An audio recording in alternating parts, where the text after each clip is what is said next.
పరిశుద్ధ గ్రంథం నుండి ఒక ప్రాముఖ్యమైన మాటను మనం విందాం. దేవునికి మహిమ కలుగునుగాక. పరిశుద్ధ గ్రంథంలో మత్తయి సువార్త 18వ అధ్యాయం 20వ వచనం కుమారు చదువుదాం. ఏలయనగా ఇద్దరు ముగ్గురు నా నామమున ఎక్కడ కూడి ఉందురో అక్కడ నేను వారి మధ్యనుందునని చెప్పాను. దేవునికి స్తోత్రం. చిన్న ప్రార్థన చేసుకుందాం. తల్ల వంచండి. ప్రేమ కలిగిన మా పరిశుద్ధ తండ్రి, నీ ఘనమైన శ్రేష్టమైన నామానికి స్తోత్రాలు. ఇదిగో ప్రభు, ఏమాత్రము యోగ్యత లేని నన్ను ప్రభువా నీ సిలువ చాటును మరుగుపరిచి తండ్రి, విలువైన జీవము కలిగిన నీతి గల నీ మాట నా నోట నుంచి మీ బిడ్డలతో మీరు మాట్లాడమని వేడుకుంటున్నాను. నిజమేనయ్యా, ఈ కడవరి దినాల్లో నీ బిడ్డలుగా మేము ఏది కలిగి ఉండాలో, ఏ ఆయుధాన్ని కలిగి ఉండాలో ఈ దినాన మీ బిడ్డలతో మీరు మాట్లాడి ప్రతి ఒక్కరిని మీరు అక్కడికి సిద్ధపరచుకోమని, ప్రతి ఒక్కరితో మీరు మాట్లాడి దర్శించమని, దీవించమని యేసు నామంలో ప్రార్థిస్తున్నాను తండ్రి. Amen, amen. మంచిది. దేవుని స్తోత్రం. సరస్వతి స్తోత్రం చెప్దాం. హల్లెలూయా. అందరూ చెప్పాలి హల్లెలూయా. దేవునికి మహిమ కలుగునుగాక. మంచిది పిల్లరా, ప్రియమైన వారలారా, దేవుని బిడ్డలమైన మనము కడవరి దినాల్లో ఉన్నాం, చివరి దినాల్లో ఉన్నాం. ఇంకా దేవుని సన్నిధిలో అలక్ష్యంగా, నిర్లక్ష్యంగా, అవిధేయతగా ఉండడానికి వీల్లేదు. సమయం లేదు. దేవుని రాకడ అతి సమీపమైపోయింది. ఇంకా లోకం వైపు చూద్దాం, మనుషుల మెప్పులు పొందుకుందాం, మనుషుల పొగడ్తలను ఆశిద్దాం అనేటటువంటి ఆలోచన పెట్టుకోవడానికి సమయం లేదు. ఇప్పుడు ప్రతి క్రైస్తవుడు కలిగి ఉండవలసిన బలమైన ఆయుధం ఏమిటో తెలుసా? ప్రార్థన. దేవుని స్తోత్రం. ఈ ప్రార్థన అనేది అనేక దినాలుగా మనం ప్రతిదినము దేవుని సన్నిధిలో ప్రార్థన చేస్తున్నాం, మన గృహాల్లో ప్రార్థన చేస్తున్నాం. మన ప్రార్థనకు ప్రతిఫలం వస్తుందా అంటే అక్కడక్కడ అరుదు. ఎందుకంటే ఇక్కడ మన వాక్యంలో చదివినట్టుగా ఎక్కడ ఇద్దరు ముగ్గురు కూడి నా నామాన ప్రార్థిస్తారో అక్కడ ఆ ప్రార్థన పరలోకపు తండ్రి వింటాడని ఈ మాటకు అర్థం. నిజానికి ఇద్దరు ముగ్గురుగా కూడి ప్రార్థన చేస్తున్నాం, 10 మందిగా కూడి ప్రార్థన చేస్తున్నాం, 100 మందిగా కూడి ప్రార్థన చేస్తున్నాం. కానీ ప్రార్థనకు జవాబు వస్తుందా అని చూస్తే అక్కడక్కడ అరుదు. లేదండి. ఎందుకు లేదో తెలుసా? దేవుడు కోరుకున్న ప్రార్థన, దేవుడు అంగీకరించే ప్రార్థన, దేవుడికి ఇష్టమైన ప్రార్థన ఈ దినాన మనం చెయ్యటం లేదని భావించాలి. అసలు ఏ ప్రార్థన కోరుకున్నాడు ఆయన? ఎంతసేపు చూసిన మనిషి తన స్వలాభం కోసం, తను క్షేమంగా ఉండడం కోసం, తన కుటుంబం క్షేమంగా ఉండడం కోసం ఎప్పుడు చూసినా స్వార్థపూరితమైనటువంటి ప్రార్థనే చేస్తాడు, కానీ దేవుడు కోరిన ప్రార్థన చెయ్యడు. అందుకే ప్రియులారా, దేవుడు ప్రత్యేకించి పరిశుద్ధ గ్రంథంలో ఒక మాటను వెల్లడి చేశాడు. ఈ విధంగా ప్రార్థన చేయండి, ఇదెంతో ముఖ్యమైంది, ఇదెంతో నాకు అనుకూలమైంది, ఈ విధంగా ప్రార్థన చేస్తే ఈ ప్రార్థన నేను తప్పకుండా వింటాను అని ప్రత్యేకంగా ప్రభు పరిశుద్ధ గ్రంథంలో ఒక చోట స్పష్టంగా మనకు తెలియచేశాడు. ఆ వాక్యాన్ని అనేక పలుమార్లు దైవ సేవకులు చెబుతున్నా, అనేక మంది సేవకులు చెబుతున్నా మనం ఆ వాక్యాన్ని ప్రక్కన పెట్టేస్తున్నాం, కానీ వాక్యాన్ని మనం గ్రహించటం లేదు, వాక్యానుసారంగా ప్రార్థించటం లేదు. ఈ దినాన నువ్వు ఎంత ప్రార్థన చేసినా ప్రతిఫలం రావటం లేదంటే కారణం దేవునికి ఇష్టమైన ప్రార్థన నువ్వు చేయటం లేదు. దేవుడు ఏ ప్రార్థన అడిగాడు, నువ్వే ప్రార్థన చేస్తున్నావు. అసలు దేవుడు కోరుకున్న ప్రార్థన ఏమిటి, మనం చేస్తున్న ప్రార్థన ఏమిటి? ఎందుకు ఈ దినాన మన కుటుంబాల్లో ఆశీర్వాదాలు లేవు? ఎందుకు ఈ దినాన దేవుని సన్నిధిలో ఉండి దేవునికి ఇష్టమైన పనులన్నీ చేస్తూ సహకరిస్తూ ఎన్ని చేసినా దేవుడు నన్ను ఆశీర్వదించడేటి అనేటువంటి ఒక ఆలోచన భావంలో నిస్సహాయంతో ఎందుకు నువ్వు ఉండగలిగావంటే నీ ప్రార్థన దేవుడి సన్నిధికి వెళ్ళటం లేదు. దేవునికి స్తోత్రం. ఈ దినాన ప్రత్యేకించి ప్రభు మీతోనే మాట్లాడుతున్నాడు. ఎందుకో తెలుసా? కడవరి దినాల్లో ఉన్నాం. ఇంకా ప్రార్థన చేతకాకుండా దేవుని సన్నిధిని మన ప్రార్థన ధూపం వల్లే చేరవలసిన ప్రార్థనని మనం దగ్గరకు వెళ్లకుండా మధ్యలోనే ఆపేస్తున్నాం. అసలు ఏ ప్రార్థన చేయాలి, ఎలాంటి ప్రార్థన దేవుడు ఇష్టపడుతున్నాడు, ఎలాంటి ప్రార్థన దేవుడు అంగీకరిస్తున్నాడు, ఎలాంటి ప్రార్థనకు ప్రభు జవాబిస్తాడు అనేది ఇది నాన్న సాక్షాత్తు ప్రభువే మనతో మాట్లాడుతున్నాడు. దేవుని స్తోత్రం. ఇక నుంచి అటువంటి ప్రార్థన చేసేవారిగా ఉండాలని ప్రభు కోరుతున్నాడు. అసలు ప్రార్థన అంటే ఏమిటి? అసలు ప్రార్థన అంటే ఏమిటో తెలియకుండా ప్రార్థన అని 3 పేర్లు పెట్టేసి మోకరించి ప్రార్థన చేసేస్తున్నాం. అసలు ప్రార్థన అంటే ఏమిటో తెలుసా? ప్రార్థన అంటే 4 అంశాలతో కూడుకున్నది ప్రార్థన. దేవునికి స్తోత్రం. ప్రార్థనలో 4 అంశాలు ఉన్నాయి. ఈ 4 అంశాలు కలిపితేనే సంపూర్ణ ప్రార్థన అవుతుంది. దేవునికి స్తోత్రం. ఏమిటా 4 అంశాలు? మొట్టమొదటిది ప్రార్థన కాదు, మొట్టమొదటిది విజ్ఞాపన. దేవునికి స్తోత్రం. దేవుడు కోరుకున్నది నీ ప్రార్థన కాదు, విజ్ఞాపన కోరుకున్నాడు మొట్టమొదటిగా. ఈ దినాన ఆ విజ్ఞాపన చేయకుండా మొట్టమొదట మనం ఏం పెడుతున్నాం? ప్రార్థన పెడుతున్నాం. ప్రార్థనే ఆ అంశంగా పెట్టుకుని నువ్వు మోకరించేసి ప్రార్థించేసి నీ అవసరాలను దేవుడి సన్నిధిలో పెట్టేసుకుని నీ సమయాన్ని నువ్వే నిర్ణయించేసుకుని నీ ఇష్టానుసారంగా నువ్వు వెళ్ళిపోతున్నావు. అసలు దేవుడు కోరుకున్నది ఆ ప్రార్థన కాదు. ఎంతసేపు నువ్వు ప్రార్థన చేసినా ఆ ప్రార్థన పరలోకానికి వెళ్ళదు, తండ్రి వినడు. ఆయన కోరుకున్న ప్రార్థన ఏమిటంటే నీ ప్రార్థనకు ముందు విజ్ఞాపన ఉండాలి. దేవుని స్తోత్రం. విజ్ఞాపన ఉండాలి. విజ్ఞాపన ఉందా? లేదే.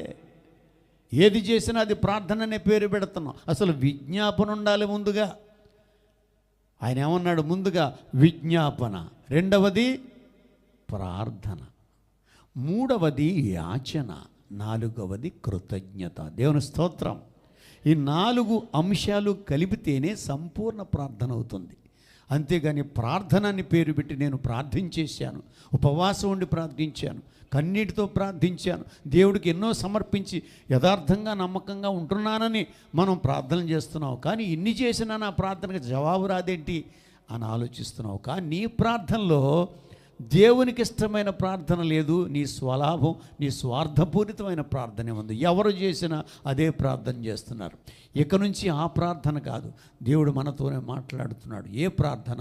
ముందుగా ప్రార్థన అంటే విజ్ఞాపన అని గుర్తుపెట్టుకోండి. దేవుని స్తోత్రం. ఈ విజ్ఞాపన అంటే ఏమిటంటే ఇతరుల కొరకు చేసేది విజ్ఞాపన,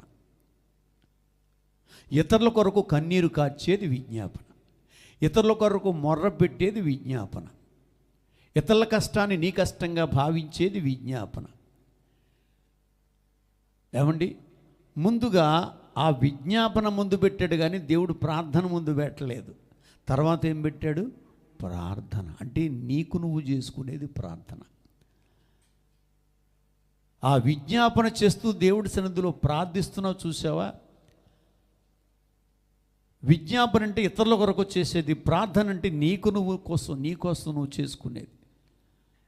అందుకే ప్రాధాన్యత నీ స్వార్థపూరితమైన ప్రార్థనకు ఇవ్వలేదు, ఆయన విజ్ఞాపనకి ఇచ్చాడు. అంటే దేవుని అద్భుతమైన ఆలోచన ఏమిటో తెలుసా మీకు? ఎప్పుడు మనిషి తన స్వార్థమే చూసుకుంటున్నాడు. నేను, నాది, నాకు అనే మాటే కానీ నిన్ను, నీకు అనేటటువంటి మాటలు రావు. ఎప్పుడు చూసినా స్వార్థపూరితమైన ఆలోచనలతో ఉంటాడు మనిషి. ప్రేమ అనేది లేదు మనిషిలో. అందుకే దేవుడు ప్రేమను మీలో నాకు కనపరచాలి. ఎప్పుడు చూపిస్తాం, ఎక్కడ చూపిస్తాం ప్రేమను? చూస్తే ఆయన ఇచ్చిన 2 ఆజ్ఞల్లో 2వ ఆజ్ఞ అన్నాడు, నిన్ను వలే నీ పొరుగు వారిని ప్రేమించు. ఇది ప్రాధాన్యంగా చెప్పాడు. అంతేగాని నిన్ను నువ్వు ప్రేమించుకోవాలని లేదు. నిన్ను వలే నీ పొరుగు వారిని ప్రేమించు. ఆ ప్రేమ ఎక్కడ పెడుతున్నావు? ఈ ప్రార్థనలో చూస్తున్నాడు ఆయన. ఈ ప్రార్థనలో అడుగుతున్నాడు, నువ్వు ఇతరులను ప్రేమిస్తున్నావా? నిన్ను నువ్వు ప్రేమించుకుంటున్నావా? ఆజ్ఞల్లో 2వ ఆజ్ఞ ఏంటి? నిన్ను వలే నీ పొరుగు వారిని ప్రేమించు. ఎక్కడ ప్రేమిస్తున్నావు? ఎక్కడ చూపిస్తున్నావు ఈ ఆజ్ఞ? అందుకే ప్రార్థనలో అడిగాడు ఆయన, నిన్ను వలే నీ పొరుగు వారిని ప్రేమించనడంటే నువ్వు ఇతరుల కోసం విజ్ఞాపన చేసి కన్నీటితో ప్రార్థించడం, ఇతరుల కష్టాన్ని నీ కష్టంగా భావించడం. సంఘంలో ఉన్నావు నువ్వు, ఎంతమంది బలహీనంగా ఉన్నారు, ఎంతమంది ఎన్ని సమస్యలతో ఉన్నారు, ఎంతమంది రోగాలతో పీడింపడుతున్నారో మనందరికీ తెలుసు. దైవసేవకులు చెబుతూనే ఉంటారు. అవి నువ్వు దృష్టిలో పెట్టుకుని మొట్టమొదట నువ్వు మోకరించి ప్రార్థించేది వాటి కోసం విజ్ఞాపన చేయాలి ప్రభు దగ్గర. ఎలాగో తెలుసా?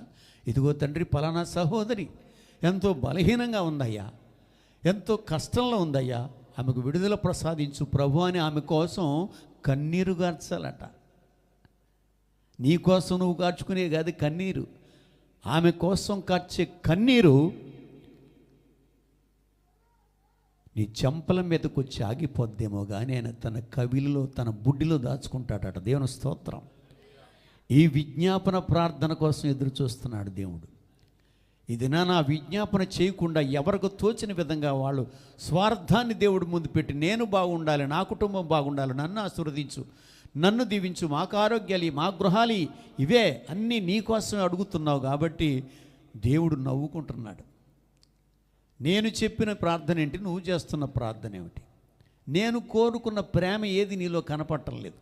ముందుగా మనం విజ్ఞాపన ఎందుకు పెట్టాడంటే ఆయన, ఇతరుల కోసం ఎప్పుడైతే నువ్వు కన్నీరు కారుస్తూ మొరపెడతావో, ఇతరుల కష్టాన్ని నీ కష్టంగా భావించి మొరపెడతావో, దేవుడు ఎప్పుడైతే వాళ్ళ కష్టం కోసం నువ్వు విజ్ఞాపన చేసావో, కన్నీరు కార్చావో, నీ గురించి నువ్వేమీ చెప్పుకోక్కర్లేదు. వారికి ఏ కష్టం కోసం కన్నీరు గార్చావో అదే కష్టాన్ని నీ కుటుంబంలో ఉంటే తక్షణమే తొలగిస్తాడు. దేవునికి స్తోత్రం. ఏ అవసరత కోసం ఒక తల్లి కోసం నువ్వు ప్రార్థన చేసావు, అదే అవసరతను అడగకుండానే దేవుడు ఇస్తాడు నీకు. స్తోత్రం. ఎందుకంటే అడుగువాటు కంటే ఊహించు వాటి కంటే అత్యధికముగా చేయగల శక్తి గల దేవుడు ఆయన. అంచేత నీ నుండి ఆయన చూస్తున్నది ప్రేమ. యేసు అంటేనే ప్రేమ, ప్రేమ అంటేనే ఆయన. అందుకే ఆయన ఎంతగానో ప్రేమించాడు. నా బిడ్డలు నన్ను కూడా ఆ విధంగా ప్రేమిస్తారా? ఆ ప్రేమను మనం ఏ విధంగా కనపరచాలి? ఏ విధంగా అయితే ఆయన శత్రువులను కూడా మిత్రులుగా ప్రేమించాడు. ఒక చెంప మీద కొట్టిన వారిని రెండో చెంప చూపించాడు. అలాగే నిన్ను ఎంతమంది దూషించినా, ద్వేషించినా, నీకు వ్యతిరేకంగా ఎవరున్నా సరే వారి కోసం నువ్వు కన్నీరు గార్చి ప్రార్థించే వారిలా ఉండాలి.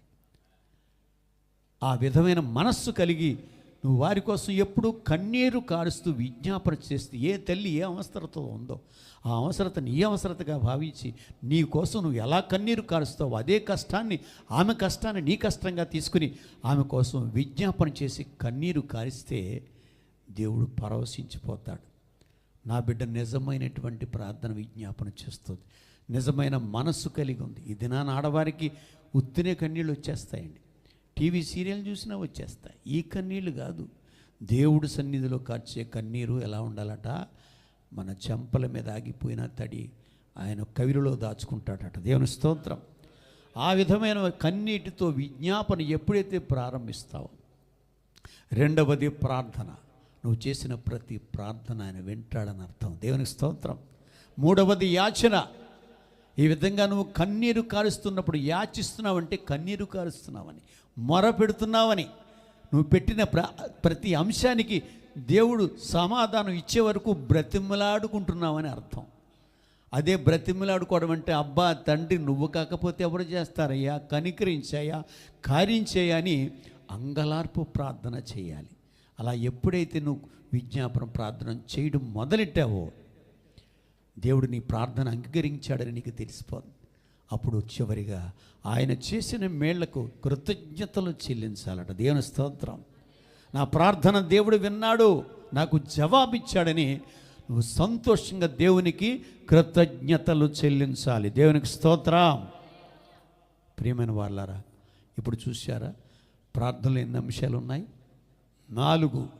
ఏమిటవి? విజ్ఞాపన, ప్రార్థన, యాచన, కృతజ్ఞత. ఎప్పుడైతే విజ్ఞాపన చేయడం మొదలెట్టావో, ప్రార్థించడం మొదలెట్టావో, ఈ 4 అంశాలతో మొరపెట్టినప్పుడు తప్పక నీ ప్రార్థన వింటాడు. దేవునికి స్తోత్రం. అయితే పిల్లారా, మరి మనం 2-3 కూడి ప్రార్థన చేస్తున్నాం అనే మాట వింటున్నాం. 2-3 కూడి ప్రార్థన చేస్తేనే వింటాడా, లేకపోతే విండా? అని అమ్మ ఇద్దరు ముగ్గురు వాక్యంలో ఉంది కదా, రండి ఇద్దరు ముగ్గురు కూడా ప్రార్థన చేద్దాం అనుకుంటున్నాం, కానీ చేస్తున్నాం కానీ ఫలితం రావటం లేదు. ఇద్దరు ముగ్గురు కూడి అంటే ఏమిటి? మనుషులు కాదు అక్కడ. ఇద్దరు ముగ్గురు కూడి ప్రార్థన చేస్తే పరలోకపతి వింటాడని ఉంది. అది కరెక్టే. ఆ మాటకు అర్థం మనుషులని కాదు అక్కడ. అలా అయితే ఇద్దరు ముగ్గురు కూడి ప్రార్థన చేస్తే ఒంటిగా చేసిన ప్రార్థన వింటాడే. ఏలియా ఒంటరిగా ప్రార్థన చేశాడు, వర్షాన్ని రప్పించాడు. హిజ్కియా ఒంటరిగా ప్రార్థన చేశాడు, ఆయుష్ పొందుకున్నాడు. హన్నా ఒంటరిగా ప్రార్థన చేసింది, బిడ్డను పొందుకుంది. అంతెందుకు, మత్తయి సువార్త 6:6 ఏమనుందో చూడండి ఒకసారి. మత్తయి సువార్త 6వ అధ్యాయం 6వ వచనం. నీవు ప్రార్థన చేయనప్పుడు నీ గదిలోనికి వెళ్ళి తలుపు వేసి రహస్యమందున్న నీ తండ్రికి ప్రార్థన చేయుము, అప్పుడు రహస్యమందున్న తండ్రి నీకు ప్రతిఫలం ఇచ్చును. దేవునికి స్తోత్రం. ఇక్కడ ఏమన్నాడు?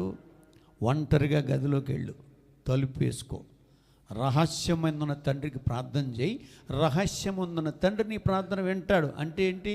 ఇక్కడ నేను ఒంటరిగానే చేయమంటున్నాడు, ఈ ప్రార్థన కూడా వింటానంటున్నాడు.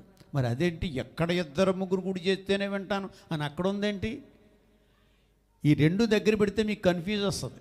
ఇదేంటి ప్రభు, అక్కడ ఇద్దరు ముగ్గురు కూడి చేస్తే వింటారంటున్నావు, ఇక్కడ ఒంటిగా చేసిన ప్రార్థనలు వింటున్నావు, ఒంటిగా వెళ్ళి గదిలోకి వెళ్ళి తలుపు వేసుకోమని ప్రార్థన చేయమంటున్నావు, ఏంటి దీని మర్మం అని అడిగితే పిల్లలు, అద్భుతమైన విషయం.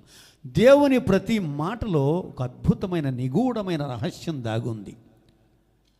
ఏంటో తెలుసా? ఇద్దరు ముగ్గురు అంటే నీలోనే ఒక్కరిలో ముగ్గురు ఉన్నారు, బయటికి తీయమంటున్నాడు ఆయన. దేవుని స్తోత్రం. నీలో ఉన్న ముగ్గురిని బయటికి తీయమంటున్నాడు. ఎవరా ముగ్గురు? మొట్టమొదట నేను ఏం చెప్పాను? విజ్ఞాపన చేయకుండా మనం చేసేది ఏంటి? ప్రార్థన. ఇదే ప్రార్థన మన కోసం చేసుకునే స్వార్థపూరితమైన ప్రార్థన.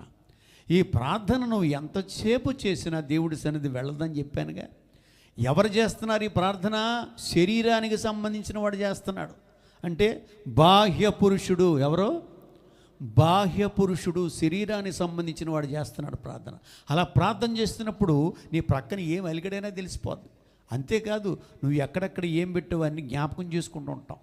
అయ్యో వచ్చేసాను, ఇక్కడికి కిటికీలో పెట్టింది తలిపేసానో లేదో తెలియదు, పొయ్యి మీద పెట్టిన పాలు పొంగిపోతున్నాయేమో. ఈ దృష్టి అంతా ఎక్కడ ఉంది? అంటే శరీరానుసారంగా ఆలోచిస్తున్నావు అన్నమాట. అయ్యో ఈ టైంకి ఒక అతను డబ్బులు ఇస్తానన్నాడే, నేను ఇక్కడికి వచ్చేసానేంటి, ఆడు వచ్చి వెళ్ళిపోతాడేమో. ఇవన్నీ శరీరానికి సంబంధించినగా బాహ్య పురుషుడు చేసే ప్రార్థన. గుర్తుపెట్టుకోండి, ఎవరు చేస్తున్నారో? బాహ్య పురుషుడు, శరీరానికి సంబంధించిన శరీరాన్ని బాహ్య పురుషుడు చేస్తున్నాడు ప్రార్థన. ఈ బాహ్య పురుషుడు ఎంత ప్రార్థన చేసినా లోపల ఇంకొకడు ఉన్నాడండి, బాసిమ్మటం వేసి కూర్చున్నాడు. ఎవరో? ఆత్మ పురుషుడు, అంతరంగ పురుషుడు. దేవునికి స్తోత్రం. ఈ అంతరంగ పురుషుడు ఎప్పుడు నా దారిలోకి వస్తావరా, నేను చూస్తానని చెప్పి చూస్తాడు. అది ఎప్పుడైతే బాహ్య పురుషుడు ఈ ఆత్మ పురుషుడిలోనికి వచ్చాడో అప్పుడు ఇద్దరు కలుస్తారు. కానీ వీళ్ళిద్దరికీ పడదండి, వీళ్ళిద్దరు కలవరు. ఆత్మ పురుషుడు వేరే ఆలోచనలో ఉంటాడు. ఎప్పుడు కూడా బాహ్య పురుషుడు ఆలోచన తలంపులనే దురుద్దేశంగా ఉంటాయి. అంచేత బాహ్య పురుషుడు ఆత్మ పురుషుడితో కలవడు. కానీ ఎప్పుడైతే నువ్వు స్వార్థపూరితమైనటువంటి ప్రార్థన విడిచిపెట్టి స్తుతిస్తూ ఆ దేవుణ్ణి ఘనపరుస్తూ ఎప్పుడైతే విజ్ఞాపన చెయ్యడం మొదలెడతావో ఇది చూస్తాడు ఆత్మపురుషుడు. ఓహో నచ్చాడు నాకీడు, ఇప్పుడు వచ్చాడు లైన్లోకి అని ఆత్మపురుషుడు బాహ్య పురుషుడితో కలుస్తాడు. దేవుని స్తోత్రం. ఇప్పుడు ఎంతమంది అయ్యారు? ఇద్దరు అయ్యారు. వీళ్ళిద్దరూ కలిసి ప్రార్థన చేస్తున్నప్పుడు తదేకంగా యాచన అంటే కన్నీళ్ళు వస్తాయి.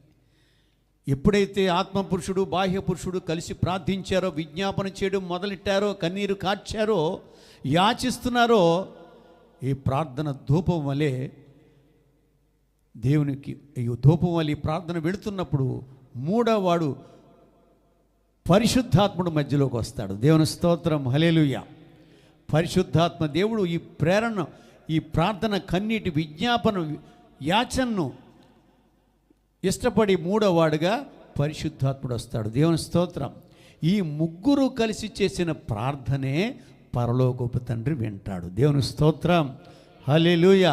ఎక్కడ ఇద్దరు ముగ్గురు కూడి నా నామాన ప్రార్థిస్తారో అంటే నీలో ఉన్న ముగ్గురిని బయట తీసుకొచ్చి ప్రార్థిస్తే ఆ ప్రార్థన అప్పుడు దేవుడు వింటాడు. దేవునికి మహిమ కలుగునుగాక.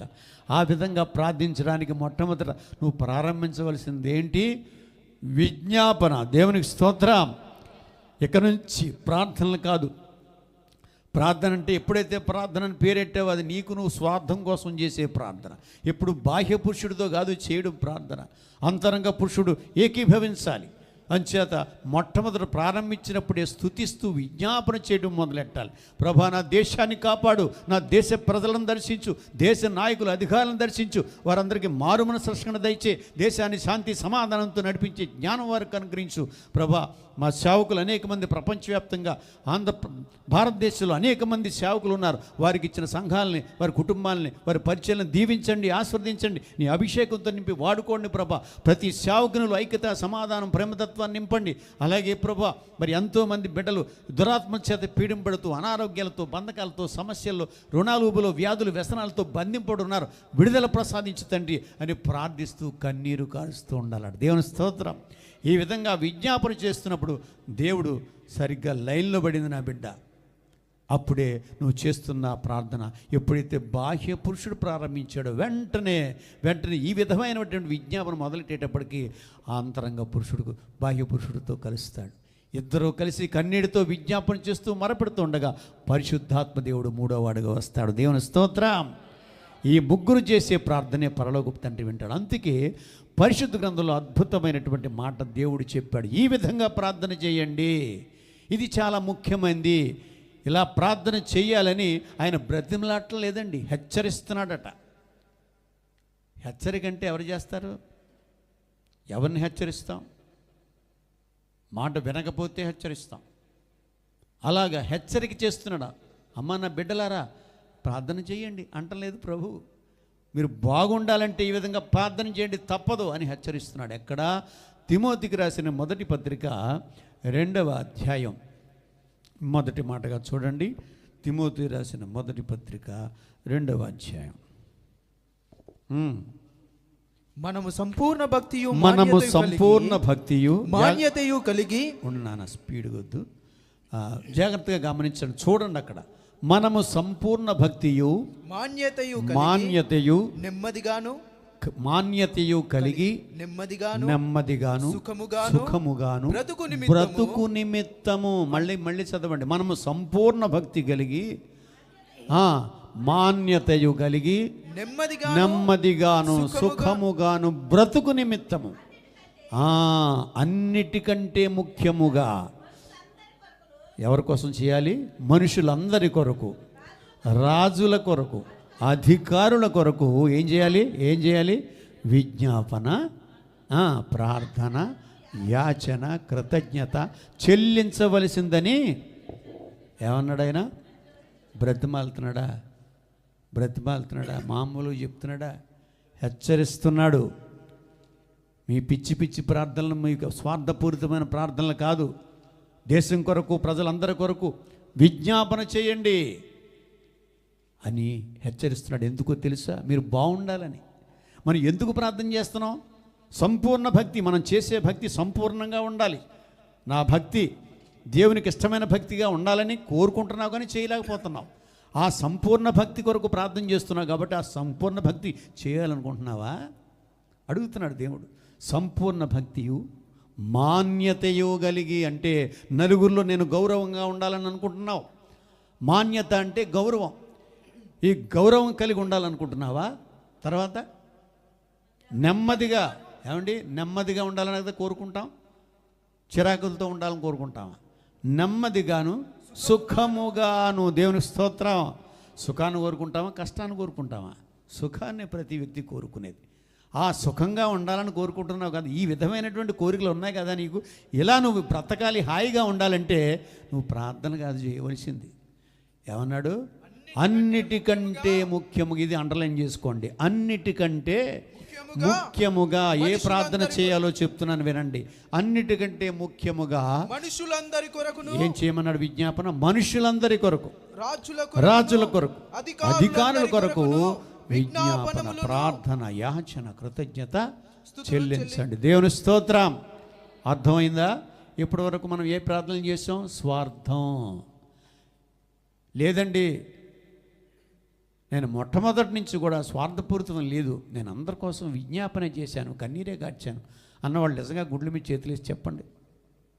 లేదే, మీ కష్టాలు చెప్పుకోవడానికి వచ్చేస్తారు. మీ కష్టాలు ఏమిటో దేవుడు తెలుసు. మిమ్మల్ని ప్రేమించే దేవుడు, అనుక్షణం మిమ్మల్ని కాపాడుతున్న కృపగల దేవుడు మీ కష్టాలు తీర్చలేడా? తీరుస్తాడు. కానీ నువ్వు ఎదర కష్టం కోసం ఏమన్నా మనసారా ప్రేమించి వారి కోసం ప్రార్థన చేస్తావా? నీ ప్రేమ ఏదో ఆ ప్రార్థనలో ఉందని వెతుక్కుంటున్నాడు ఆయన. నిన్ను వలే నీ పెరుగు అని ప్రేమించన్నాడే, ఆ ప్రేమ ఎక్కడ చూపిస్తాం? ప్రార్థనలోనే. ఇంకప్పుడు కాకపోతే ఎప్పుడు చూపిస్తాం? ఆ ప్రార్థనలో ప్రేమ ఉందా లేదని వెతుక్కుంటున్నాడు ఆయన. కానీ లేదు, స్వార్థం కనపడుతుంది. నేను బాగుండాలి, నా కుటుంబం బాగుండాలి, నా బిడ్డలు బాగుండాలి, నాకు గృహం కావాలి, ఇవన్నీ నాకు నాకు నాకు. అంతేగాని నీ సహోదరు ఏ విధంగా ఉంది, నీ దేశం ఏ విధంగా ఉంది, నీ సేవకుడు ఏ విధంగా ఉన్నాడు, ఇది విజ్ఞాపన. అందుకే దేవుడు ప్రార్థన ముందు పెట్టలేదు, విజ్ఞాపన పెట్టాడు. గెత్సెమనే తోటలో ప్రభు దేవునికి ప్రార్థన చేసేటప్పుడు ముందు విజ్ఞాపన చెల్లించాడు. దేవుని స్తోత్రం, హల్లెలూయా. మనందరి కొరకు ఆయన కన్నీరు కార్చాడు. హెబ్రీ పత్రికలు మనం చూస్తాం, ఆయన కన్నీరు కార్చాడు. విజ్ఞాపనలతో, ప్రార్థనలతో దేవునికి కన్నీటితో మొరపెట్టాడు. ఎవరి కోసం? మన కోసమే. అంతేగాని వీళ్ళ కోసం నన్ను ఇక్కడ పుట్టించావు ప్రభా, నేను బాగుండాలి, నాకు మంచి ఆరోగ్యం అన్నాడా ప్రభు?